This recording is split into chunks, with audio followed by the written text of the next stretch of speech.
Hey everyone, this is by Gyfent. This is their drywall sander. And this is for what they say is for the popcorn ceilings or even for walls itself. It should be fine anyway. I mean, really, it's just a sander. It comes with the whole sander piece itself. This is assembled inside a really nice, sturdy case. Package a little destroyed, shipping and everything, but everything's protected by a case anyway. So it comes with everything you need. It has a respirator. It has refills on there for the respirator itself. A couple things you know about respirator. It's pretty nice. It has clicking tactile noises as you pop it off, just like this. And you plug it open, that's how it looks like here. So it's smoother on the outside and rougher on the inside. And then once you pop it in, make sure you hear that tactile click to know that it's nice and secured. So you hear a nice click on that side, and pop it on this side, see. It's nice and loud, for the most part. But that's the mess itself. Rubber right here, strap. Comes with a whole bunch of sandpaper, different type of grits. I'll go with the lower grit, so it's low. We won't damage the walls or dry. You scratch too much, it'll dry it off. For me, I had it in Ohio back in on the ceiling. So I don't, especially it's terrible when it's like wet and you have to scrape it off. This is definitely a lot easier than standing on a ladder, looking upwards and having things fall on you. So this is a gasket. A lot of people seem to miss that perhaps. This goes this goes at the end of the tube and goes at the handle of this. I'll show you that in a moment. That's moving forward. Comes with goggles, comes with some hair mufflers for ears, earmuffs pretty much. And here's the tool itself. So you do need a screwdriver for some parts of it. And you need the Allen key, which is right here. So this is the Allen key itself, has washers, and also the carbon pieces that goes onto the side, which I'll show you in a second. So first of all, you pop this off, lift this out just like that. This part is where you need the Allen key. Now, usually, you tight, right, tight, but actually this one's the lefty, it's like righty loosey, which is a little reversed, so that's what you keep in mind before you actually take this off. So then you flip it over if you want to be a little faster. One thing to note is that piece below this does have like a notch to it, so there is a certain direction you actually can pop it back in place. So don't lose the screw, it does come off separately. Set that to the side. Now the reason I'm opening up is because you do need to get a screwdriver or something to pop it off. So you're on this yellow piece, this orange piece, I usually use a screwdriver to pop that piece off. If you can find a screwdriver real quick, here it is. So a flathead screwdriver, for me I just pop it off like this. Push in here, push it forward, and there you go. That piece comes off. Then that means the sander sticks out from here. Has a brush right here on the side. So this keeps everything inside while the vacuum right here in the back goes into, or everything sucks into vacuum. This here controls how much air gets in there, how much comes out. I mean, it's like, vibration, but whatever case. This does have like a little bounce to it, so it actually kind of bumps as you're going against the wall. So the sandpaper comes out. So that is that. So let's pop this back on. In place, make sure it fits correctly. It's kind of Velcro. This is like a Velcro material, that's why it's kind of difficult to get to if you have clothing that's too close to it. So you put this in there like this. Okay, now only twist a little bit of it, and then just the Allen key the rest of it all the way in. But remember, you have to go the opposite direction, which is really strange. But that's how it's known, so just twist it in place so it locks. So you see it shift. And then when you're ready that, pop the sandpaper on just like this.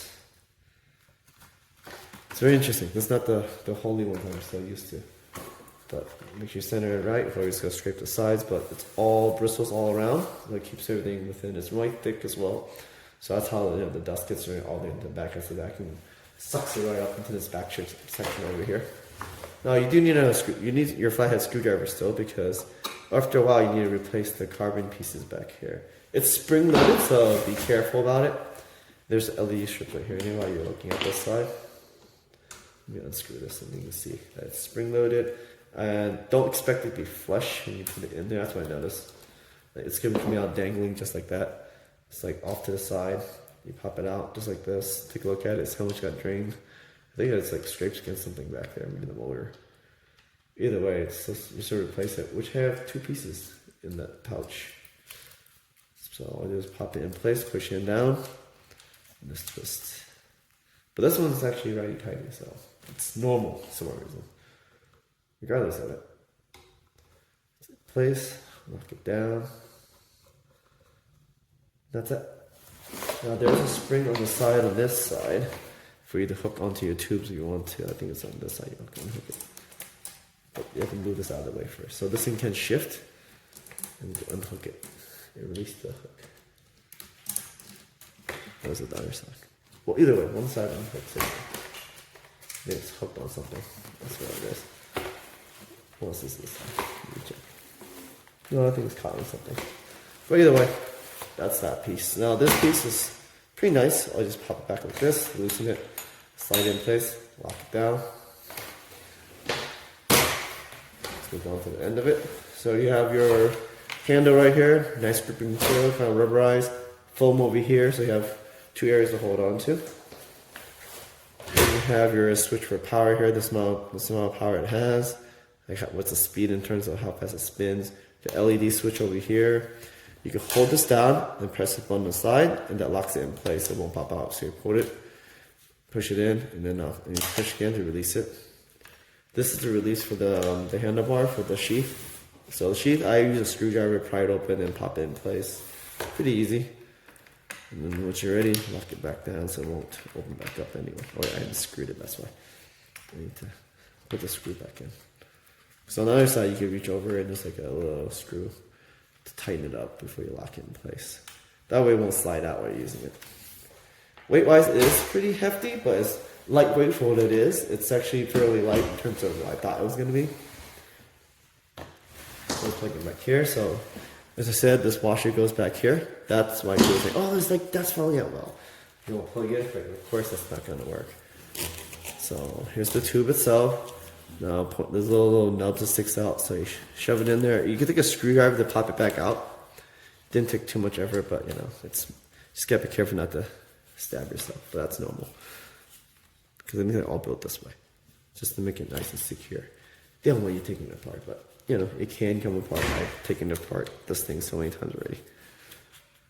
But this thing's great for small projects. I don't think you'll do it like, you know, if you're doing the whole house and you just vacuum everything, but small rooms like you're doing a bathroom or anything like that, that's where this comes in handy. So here's some of the accessories while I'm here anyway. Comes with these different adapters that you might need. Oh, I forgot this piece. Okay, come back here. So, if you forget it, that's not just to fix. Pop back in place. Because that'll lock everything in and cover it so the dust don't get back there. I mean, I feel that's all it really does anyway. Let me show the pouch itself. So here's the pouch. It has a little carry strap on it. You slide this open. You reach inside to access the dust and pour it out. So this snaps on the other side as well.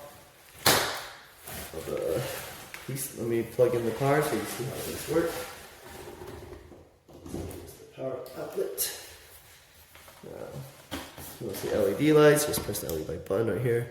It's fairly bright, so you gotta be careful and don't scrape the panel while you're at it. And then you have the adapter in the side that I was showing you from the other side to let you adjust it. And then if you want to run it, you can spin. It is very loud if you're in a small room, but you know, that's where you have the earmuffs anyway. But yep, this is like Gyfent. This is a drywall sander. Great for compact use. Definitely need to rest a bit while you work on it. But there's enough grip and it's lighter than I expect anyway. So thanks for watching.